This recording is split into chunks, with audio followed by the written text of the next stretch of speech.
വിശുദ്ധ യോഹന്നാന്റെ സുവിശേഷം 17-ാം അധ്യായം 6 മുതൽ 11 വരെയുള്ള തിരുവചന ഭാഗം. ഈശോയുടെ ഒരു പ്രാർത്ഥനയാണ് യോഹന്നാൻ ഇവിടെ ഉദ്ധരിക്കുക. നമ്മുടെയൊക്കെ ജീവിത മേഖലയിൽ പ്രാർത്ഥന അനുഗ്രഹമായ ഒരുപാട് ഇടങ്ങളുണ്ട്.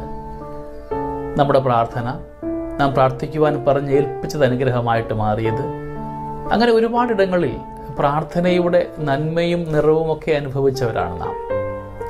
വചനം നമ്മളെ ഇന്ന് ഓർമ്മിപ്പിക്കുന്നത് നമ്മുടെയൊക്കെ ജീവിത മേഖലയ്ക്ക് ഏറെ ധൈര്യം സമ്മാനിക്കുന്ന ഒരു വചനഭാഗമാണ്.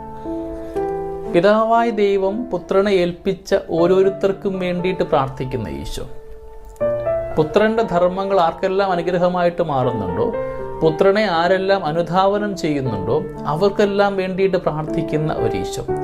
പിതാവ് എന്നെ ഏൽപ്പിച്ച ഓരോരുത്തരും ദൈവവുമായിട്ട് ഒന്നായിരിക്കേണ്ടതിന് പുത്രനായ മിശിഹ നമുക്ക് ഏവർക്കും വേണ്ടി പ്രാർത്ഥിക്കുന്നുണ്ട്.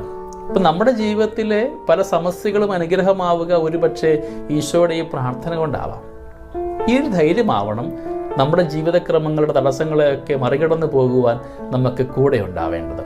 എത്രമാത്രം പ്രതിബന്ധങ്ങൾ ഉണ്ടായാലും, എത്ര സങ്കടങ്ങൾ കടന്നു വന്നാലും അവിടെയൊക്കെ നമുക്ക് വേണ്ടി കൂടെ പ്രാർത്ഥിക്കുന്ന ഒരു ഈശോ.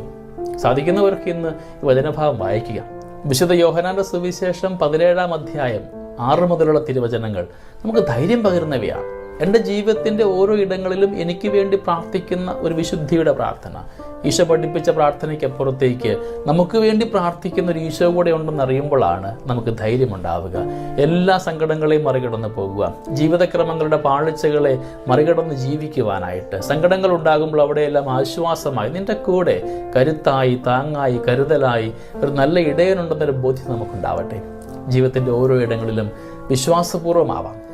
എന്നെ അനുഗ്രഹിക്കുവാൻ എനിക്ക് വേണ്ടി പ്രാർത്ഥിക്കുന്ന, എൻ്റെ ജീവിത കുറവുകളെയൊക്കെ നിറവുകളാക്കുന്ന ഒരു നന്മയുടെ പ്രാർത്ഥന, കളങ്കമില്ലാത്ത പ്രാർത്ഥന, നിസ്വാർത്ഥമായ പ്രാർത്ഥന നമ്മുടെ ജീവിതത്തിൽ കൃപയായിട്ട് ഭവിക്കപ്പെടട്ടെ. തുടർ ജീവിതങ്ങളിലൊക്കെ എത്രമാത്രം സങ്കടങ്ങൾ ഉണ്ടായാലും ദൈവത്തോട് കൂടെയാകുവാനായിട്ട്, എന്നെ അനുഗ്രഹിക്കുവാനായിട്ട് കരം നീട്ടി നിൽക്കുന്ന ആ ദൈവത്തിൻ്റെ വലിയ കൃപ അനുഭവിക്കുവാൻ നമ്മളെ ഓരോരുത്തരെയും യോഗ്യരാക്കണമേ എന്ന് നമ്മുടെ ജീവിതക്രമങ്ങളെ, നമ്മുടെ കുടുംബത്തിൻ്റെ ആവശ്യങ്ങളെ, കടബാധ്യതകളെ, ജോലിയിടങ്ങളെ, സ്വപ്നങ്ങളെയൊക്കെ അനുഗ്രഹിക്കുവാൻ ദിവ്യകാരുണ്യത്തിൻ്റെ കൃപ എന്നും കൂടെയുണ്ട്. ദൈവം അനുഗ്രഹിക്കട്ടെ നമ്മളെ എല്ലാവരെയും. നമ്മുടെ കർത്താവ് യേശു മിശിഹായുടെ കൃപയും പിതാവായ ദൈവത്തിൻ്റെ സ്നേഹവും പരിശുദ്ധാത്മാവിൻ്റെ സഹവാസവും നമ്മുടെ കൂടെ എന്നും ഉണ്ടായിരിക്കട്ടെ, ഇപ്പോഴും എപ്പോഴും എന്നേക്കും. ആമേൻ.